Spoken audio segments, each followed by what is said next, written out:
मार्गदर्शक क्लासेस के YouTube channel पर आज एक बार फिर से आपका स्वागत और अभिनंदन करता हूं।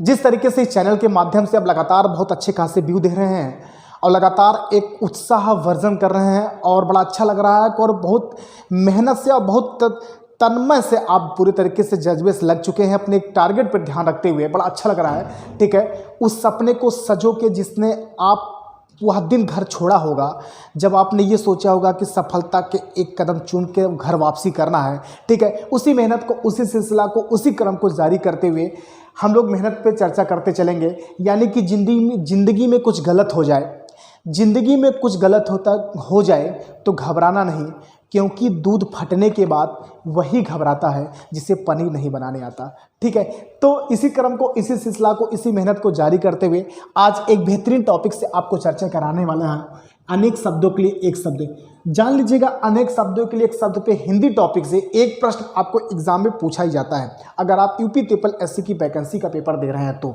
ठीक है, चलिए हम जिक्र करते चलेंगे, प्रश्न हम बोलते चलेंगे, उसका उत्तर लिखते चलेंगे और आप नोट्स में एक एक प्रश्न का आप ध्यान देते चलिएगा। ठीक है, चलिए जैसे देखिएगा अनेक शब्दों के लिए अगर हम बात करते हैं तो पहला प्रश्न जो यहाँ पे बन रहा है, यानी कि अगर हम आपसे कहें जहाँ जाना कठिन हो, जहाँ जाना कठिन हो उसे शब्द में क्या कहा जाता है? उसे क्या कहा जाता है भैया? दुर्गम। क्या कहा जाता है भैया? दुर्गम। जहाँ जाना कठिन हो उसे क्या कहते हैं? दुर्गम। ठीक है, जिसे पाना कठिन हो, जिसे पाना कठिन हो उसे क्या कहते हैं? दुर्लभ। जिसे पाना कठिन हो उसे क्या कहते हैं भैया? दुर्लभ। ठीक है, जिसे लाघना कठिन हो, ठीक है, जिसे लाघना कठिन हो उसे क्या कहते हैं? दुर्लभ कहते हैं। ठीक है, क्या कहते हैं? दुर्लभ। यानी कि देखिएगा तीनों क्रम से है, जिसे पाना कठिन हो उसे दुर्गम, जिसे यहाँ पे, ठीक है, पाना कठिन हो तो दुर्लभ, जिसे लाघना कठिन हो दुर्लभ। ये प्रश्न पूछा गया था। आगे चलते हैं। बाएं हाथ से लिखने वाला, बाएं हाथ से लिखने वाला एक शब्द में क्या कहा जाता है? बाएं हाथ से लिखने वाला सब्यसाची। क्या कहा जाता है भैया? सब्यसाची। आप प्रश्न को लिखते चलेगा, उत्तर मैं यहाँ पे आपको बताते चल रहा हूँ। बाएं हाथ से लिखने वाला तो एक शब्द है, समीक्षा अधिकारी का यह प्रश्न है, एग्जाम में आपसे पूछा गया है कि बाएं हाथ से लिखने वाला एक शब्द में क्या कहा जाता है? सब्यसाची। और सब्यसाची किसकी पर्यायवाची? अर्जुन की। ये भी प्रश्न पूछा गया है कि सब्यसाची किसकी पर्यायवाची है? अर्जुन का। ठीक है, चलिए आगे चलते हैं। जिस पेड़ के पत्ते झड़ गए हों उसे क्या कहते हैं? अपत। क्या कहते हैं भैया? जिस पेड़ के पत्ते झड़ गए हों उसे क्या कहते हैं? अपत कहते हैं। ठीक है, चलिए आगे चलते हैं। जो बहुत बोलता हो उसे क्या कहते हैं? वाचाल। क्या कहते हैं भैया? वाचाल। जो बहुत बोलता हो उसे क्या कहते हैं? वाचाल कहते हैं। बहुत बार एग्जाम में पूछा गया है कि ज़्यादा बोलने वाला क्या कहते हैं? वाचाल कहते हैं। ठीक है, आगे चलते हैं। व्याकरण का ज्ञाता क्या कहलाता है? व्याकरण का ज्ञाता क्या कहलाता है भैया? व्याकरण। क्या कहलाता है? व्याकरण। व्याकरण का ज्ञाता व्याकरण कहलाता है। ठीक है, चलिए आगे चलते हैं। चलिए देखिएगा एक चीज़, प्रश्न और ध्यान दीजिएगा। एक प्रश्न और आपसे पूछा जाता है, ये कितनी उंगली है? 5 उंगली है। इस 5 उंगली का पहले हम नाम लेते हैं, यहाँ से प्रश्न जो पूछा जाता है वो ध्यान दीजिएगा। अंगुष्ठिका, तर्जनी, मध्यमा, अनामिका और कनिष्ठिका। ये 5 उंगली है। 5 उंगली का नाम रख के अब आपसे प्रश्न जो पूछा गया है अधिक पब्लिकेशन में, यानी अंगुष्ठिका और मध्यमा के बीच की उंगली को क्या कहते हैं? तो क्या कहते हैं भैया? तर्जनी कहते हैं। ठीक है, तो क्वेश्चन पे ध्यान दीजिएगा आप, उत्तर मैं यहाँ लिख दे रहा हूँ। अंगुष्ठिका और मध्यमा के बीच की उंगली को क्या कहते हैं? तर्जनी कहते हैं। ठीक है, अगर किसी भी तरीके से प्रश्न पूछा जाएगा कनिष्ठिका और मध्यमा के बीच की उंगली को क्या कहते हैं? अनामिका कहते हैं। तो इस तरीके से प्रश्न आपसे एग्जाम में पूछा गया है। ठीक है, जहाँ कुछ लोगों का मिलन हो, ठीक है, जहाँ कुछ लोगों का, ध्यान से सुनिएगा, जहाँ कुछ लोगों का मिलन हो उसे क्या कहते हैं भैया? सम्मेलन। क्या कहते हैं? सम्मेलन कहा जाता है। ठीक है, जहां कुछ लोगों का मिलन हो उसे क्या कहते हैं? सम्मेलन कहा जाता है। कई बार एग्जाम में प्रश्न पूछा गया है। चलिए आगे चलते हैं। चलिए, रंगमंच के पर्दे का पीछे का स्थान, जो रंगमंच के पर्दे का पीछे का स्थान होता है उसे क्या कहते हैं भैया? आइए देखते हैं। तो उसे क्या कहते हैं? नेपथ्य कहते हैं। क्या कहते हैं भैया? नेपथ्य। रंगमंच के पर्दे का पीछे का स्थान क्या कहा जाता है? नेपथ्य कहा जाता है। कई बार यहाँ जान लीजिए एग्जाम में यह प्रश्न आपसे पूछा गया। ठीक है, आगे चलते हैं। जिसके अंदर दया ना हो, ठीक है, एक पूछा जाता है जिसके अंदर दया ना हो, एक पूछा जाता है जिसके अंदर ममता ना हो। दोनों प्रश्न इंपॉर्टेंट है। एक पूछा जाता है जिसके अंदर दया ना हो उसे क्या कहते हैं? निर्दय। ठीक है, और एक पूछा जाता है जिसके अंदर ममता ना हो उसे क्या कहते हैं? निर्मम। ठीक है, देखिएगा आपने सुना होगा कि फलाने की निर्मम हत्या कर दी गई। ठीक है, तो जिसके अंदर दया ना हो उसे क्या कहते हैं? निर्मम, और जिसके अंदर दया ना हो उसे क्या कहते हैं? निर्दयी, ये कई बार जान लीजिए एग्जाम में पूछा गया। आगे चलते हैं, अगला प्रश्न है, जिसकी आंखें सुंदर हो उसे क्या कहते हैं? सुलोचन। क्या कहते हैं भैया? सुलोचन। जिसकी आंखें सुंदर हो उसे क्या कहते हैं? सुलोचन कहते हैं। अगर हम सुंदर की बात करते हैं तो जिसकी गर्दन सुंदर हो उसे क्या कहते हैं? जिसकी गर्दन सुंदर हो उसे क्या कहते हैं? तो उसे क्या कहते हैं भैया? सुग्रीव कहते हैं। क्या कहते हैं भैया? सुग्रीव कहते हैं। ठीक है, जिसकी गर्दन सुंदर हो उसे क्या कहते हैं? सुग्रीव कहते हैं। ये कई बार जान लीजिए एग्जाम में, प्रश्न आपसे एग्जाम में बना है। ठीक है, आगे चलिएगा, पूछा जाता है भला चाहने वाला क्या कहलाता है? ध्यान से सुनिएगा, भला चाहने वाला आपका हितैषी, एक शब्द में क्या कहते हैं? हितैषी। भला चाहने वाला हितैषी होता है। ठीक है, आगे चलते हैं, 10 वर्ष की बालिका को क्या कहते हैं? एक प्रश्न आपसे एग्जाम में पूछा जाता है कि 10 वर्ष की बालिका को क्या कहा जाता है। एक पूछा जाता है कि 10 से 16 वर्ष की बालिका को क्या कहा जाता है। ठीक है, तो 10 वर्ष की बालिका को क्या कहा जाता है? कन्या। ठीक है, लेकिन अगर आपसे पूछा जाएगा कि 10 से 16 वर्ष की बालिका को क्या कहा जाता है, तब क्या कहा जाता है भैया? किशोरी। कई बार प्रश्न यहाँ से पूछा गया है। ठीक है, तो 10 वर्ष की बालिका को कन्या और 10 से 16 वर्ष की बालिका को क्या कहा जाता है? किशोरी कहा जाता है। ठीक है, आगे चलते हैं, किसी के पीछे चलने वाला, ठीक है, किसी के पीछे चलने वाला क्या कहलाता है? अनुगामी। क्या कहलाता है भैया? अनुगामी। किसी के पीछे चलने वाला अनुगामी या क्या कहलाता है? अनुयायी। दोनों सही होगा यहाँ पर। किसी के पीछे चलने वाला आपका अनुगामी या अनुयायी, दोनों सही है। ठीक है, चलिए आगे चलते हैं, देखिएगा आगे चलते हैं, देखिएगा इच्छा वाला बहुत सारे प्रश्न पूछे जाते हैं। तैरने की इच्छा, देखिएगा तैरने की इच्छा तितिर्सा, तैरने की इच्छा वाला तितिर्सु, मरने की इच्छा ममूर्सा, मरने की इच्छा वाला मुमूर्सु।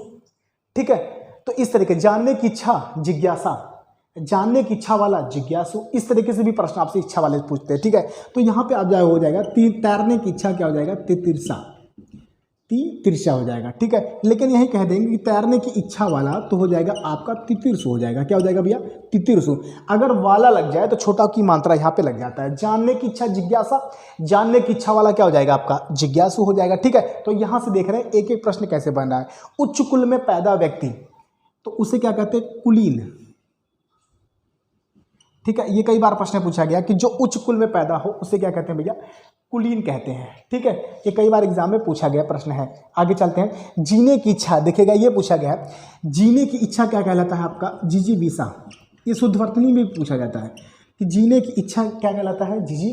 जिजीविषा कहलाता है। ठीक है, आगे चलते हैं, जीने की इच्छा क्या हो जाएगा आपका? जिजीविषा हो जाएगा। ठीक है, वह स्त्री जिसका पति मर गया हो तो यहाँ क्या हो जाएगा? विधुर हो जाएगा। और जब पत्नी मर गई हो, किसी वह पुरुष जिसकी पत्नी मर गई हो तो क्या हो जाएगा? आपका विधवा हो जाएगा। ये कई बार एग्जाम में प्रश्न आपसे पूछा गया है। ठीक है, चलिए आगे चलते हैं। हाँ, आगे उसके बाद आपसे देखिएगा पूछा जाएगा कि यहाँ पर कि सबसे तेज, यानी कि सरलता से प्राप्त होने वाली वस्तु, यानी कोई चीज़ सरलता से प्राप्त हो रही है उसे क्या कहेंगे? आपका सुलभ। क्या कहेंगे? कोई चीज़ आसानी से मिल जाए उसे क्या कहते हैं भैया? सुलभ कहते हैं। ठीक है, आगे चलते हैं, वह स्त्री जिसके बाल सुंदर और लंबे हों, यानी कि बड़े सुंदर लंबे हों तो उसे क्या कहते हैं भैया? ऐश्वर्या राय? नहीं, ऐश्वर्या राय नहीं कहते। ठीक है, चलिए क्या कहते हैं भैया? उसे कहते हैं केशनी। क्या कहते हैं? केशनी। वह स्त्री जिसके बाल खुले और मतलब लंबे और सुंदर हो, केशनी कहते हैं। लेकिन वह पूछा जाता है वह स्त्री जिसके बाल खुले और बिखरे हों तो क्या कहा जाता है? ये भी ध्यान दीजिएगा, उसे क्या कहते हैं भैया? झबरा कहते हैं। ठीक है, क्या कहते हैं भैया? झबरा कहते हैं। वह स्त्री जिसके बाल खुले और बिखरे हों तो उसे क्या कहते हैं? एग्जाम में देखिए कई बार ये प्रश्न पूछा गया है, उसे क्या कहते हैं भैया? आपका झबरा कहते हैं। आगे चलते हैं, आकाश को चूमने वाला, ठीक है, आकाश को चूमने वाला आपका क्या हो जाएगा? गगनचुंबी हो जाएगा। क्या हो जाएगा आपका? गगनचुंबी हो जाएगा। ठीक है, आकाश को चूमने वाला आपका गगनचुंबी हो जाएगा। ठीक है, चलिए कम बोलने वाला, देखिएगा अगर हम ज़्यादा की बात करते हैं, वह व्यक्ति जो ज़्यादा बोलता है उसे कहते हैं वाचाल। जो कम बोलता हो उसे क्या कहते हैं? उसे कहते हैं भैया मितभाषी। मितभाषी। चलिए आगे चलते हैं, देखिए 3 प्रश्न और पूछा जाता है, वह जो ज़्यादा पैसा खर्च करता हो उसे क्या कहते हैं? उसे क्या कहते हैं? एक होता है मितव्ययी, एक होता है अपव्ययी और एक होता है आपका कृपण। ठीक है, तो अपव्ययी, अप मतलब ज़्यादा, जो ज़्यादा पैसा खर्च करता है उसे क्या कहते हैं? अपव्ययी। ठीक है, लेकिन पूछा जाता है जो कम पैसा खर्च करता हो उसे क्या कहते हैं? उसे कहते हैं मितव्ययी। ठीक है, ध्यान से सुनिएगा, कम पैसा खर्च करने वाला मितव्ययी, ज़्यादा पैसा खर्च करने वाला आपका अपव्ययी। ठीक है, और अगर पूछा जाएगा कि पैसा में खर्च करने की जो कंजूसी करता हो, ठीक है, कंजूस होता है, बहुत लोग होते हैं, ठीक है, देखिएगा बहुत लोग होते हैं, आप साथ में जाइए 2-3 लोग, तो बहुत लोग खाने पीने की वस्तु, हाँ भैया आप आर्डर दे देते हैं, आप खा लीजिए, लेकिन पैसा देने के लिए वो धीरे धीरे खाते हैं, तो कंजूस टाइप में होते हैं कि वो पैसा दें हम पैसा दें, ऐसा टाइप में होता है, ठीक है। तो इस तरीके से होते हैं। तो यहाँ पे देखिएगा, तो यहाँ पर जो पैसा कम खर्च करता उसे क्या कहते हैं भैया, कंजूसी करे, उसे कहते हैं किरपड़ा। जो पैसा खर्च करने में क्या करे, कंजूसी करे, उसे क्या कहते हैं भैया, किरपड़ कहते हैं। ये देखिएगा कई बार एग्जाम में पूछा गया है, ठीक है। आगे चलते हैं। हाथी की पीठ पर रखा जाने वाला आसन जो होता है उसे क्या कहते हैं, हौदा। हाथी की पीठ पर रखा जाने वाला जो आसन होता है उसे क्या कहते हैं, हौदा कहते हैं, ठीक है। ये कई बार पूछा गया। रास्ते में किया जाने वाला भोजन, कई बार जान लीजिए एग्जाम में आपसे प्रश्न पूछा गया है कि रास्ते में किया जाने वाला भोजन क्या हो जाएगा, पाथेय हो जाएगा, ठीक है। ये कई बार एग्जाम में आपसे पूछा गया कि रास्ते में किया जाने वाला भोजन क्या हो जाएगा, पाथेय हो जाएगा। लेकिन एक प्रश्न पूछा जाता है आपका, रोगी को दिया जाने वाला जो भोजन होता है वो क्या होता है आपका, पथ्य। रोगी को दिया जाने वाला भोजन क्या होता है आपका, पथ्य होता है। लेकिन रास्ते में किया जाने वाला भोजन क्या हो जाएगा, पाथेय हो जाएगा। ये कई बार एग्जाम में प्रश्न पूछा गया है, ठीक है। आगे चलते हैं। जिसके पास कुछ ना हो, ये देखिएगा, जिसके पास कुछ ना हो उसे एक शब्द में क्या कहते हैं भैया, उसे कहते हैं अकिंचन। जिसके पास कुछ ना हो उसे क्या कहते हैं, अकिंचन कहा जाता है। ये देखिएगा एग्जाम में आपसे कई बार एग्जाम में पूछा गया, जिसके पास आपके कुछ ना हो, ठीक है। आगे चलते हैं। आगे आपसे पूछा जाता है कि भैया जो बूढ़ा ना हो, एक पूछा जाता है जो बूढ़ा ना हो, एक पूछा जाता है जो कभी मरे ना, ठीक है। तो जो बूढ़ा ना हो उसे क्या कहते हैं, अजर। लेकिन एक प्रश्न पूछा जाता है जो कभी मरे ना, उसे क्या कहते हैं, अमर, ठीक है। दोनों प्रश्न इंपॉर्टेंट है। जो बूढ़ा ना हो उसे अजर, और जो मरे ना उसे क्या कहते हैं, अमर कहते हैं। कई बार एग्जाम में ये प्रश्न आपसे एग्जाम में पूछा गया है, ठीक है। चलिए ये नोट करते चलिएगा। एक प्रश्न इंपॉर्टेंट है आपका, माँ बाप का अकेला लड़का क्या कहलाता है। माँ बाप का अकेला लड़का क्या कहलाता है भैया, इकलौता। क्या कहलाता है, इकलौता। कभी कभी छोटे छोटे प्रश्न भी हमसे गलत हो जाते हैं, ठीक है। तो माँ बाप का इकलौता क्या कहलाता है आपका, ये हो जाएगा, ठीक है। आगे चलते हैं। तो यहाँ पर एक एक पॉइंट आप नोट करते चलिएगा। जहाँ पर वर्षा अधिक होती हो, देखिएगा, जहाँ पर वर्षा अधिक होती है उसे क्या कहते हैं, एक होता है अनावृष्ट, एक होता है अतिवृष्ट। जहाँ पर वर्षा कम होता है उसे कहते हैं अनावृष्ट, और जहाँ पर वर्षा अधिक होती है उसे क्या कहते हैं, अतिवृष्ट। दोनों इंपॉर्टेंट हैं, ठीक है। तो ये देख रहे हैं कि हमने यहाँ पे प्रश्न इतना लिखा है, और भी आगे चलते हैं। इसको आप नोट करिएगा, स्क्रीनशॉट लीजिएगा, ये जान लीजिएगा सभी एग्जाम के दृष्टिकोण से आपका यहाँ पर इंपॉर्टेंट है, ठीक है। आगे चलते हैं, नोट करिएगा फट से।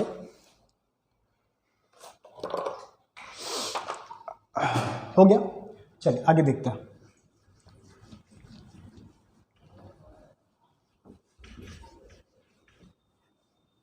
चलिए आगे चलते हैं। जिसकी कोई कीमत ना हो उसे क्या कहते हैं, जिसकी कोई कीमत ना उसे क्या कहते हैं भैया, अमूल्य। क्या कहते हैं, अमूल्य। जिसकी कोई कीमत ना हो उसे क्या कहते हैं, अमूल्य कहते हैं। ये कई बार एग्जाम में प्रश्न बना है, जिसकी कोई कमी ना हो।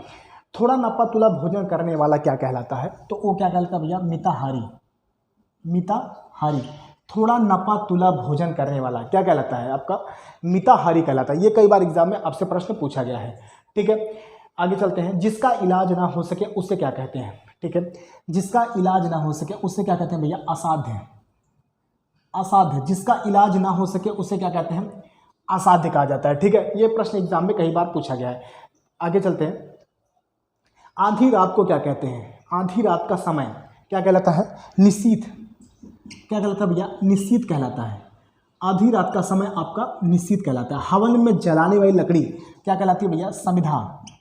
अगर हवन में जलाने वाली लकड़ी सामग्री पूछेगा तो अलग होता है, लेकिन यहाँ पर पूछ रहा है कि हवन में जलाने वाली लकड़ी क्या होती है, तो यहाँ पर हो जाएगा आपका हवन में जलाने लकड़ी तो समिधा, समिधा हो जाएगा। लेकिन सामग्री पूछेगा तो क्या हो जाएगा आपका, हादी हो जाएगा, ठीक है। ये प्रश्न आपसे एग्जाम में कई बार क्वेश्चन पूछा गया है, ठीक है। जिसके सिर पर चंद्र हो उसे क्या कहते हैं भैया, चंद्रशेखर कहते हैं। क्या कहते हैं भैया, चंद्रशेखर। जिसके सिर पर चंद्र हो उसे क्या कहते हैं भैया, चंद्र, आपका चंद्रशेखर कहा जाता है, ठीक है। आगे चलते हैं। देखिए आगे प्रश्न है, आगे चलते हैं। जो छिड़ ना हो सके उसे क्या कहते हैं, अक्षय। जो छिड़ ना हो सके उसे क्या कहते हैं, अक्षय कहते हैं, ठीक है। ये प्रश्न आपसे एग्जाम में कई बार पूछा गया है।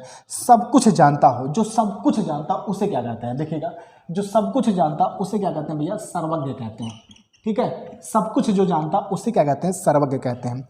आगे चलते हैं।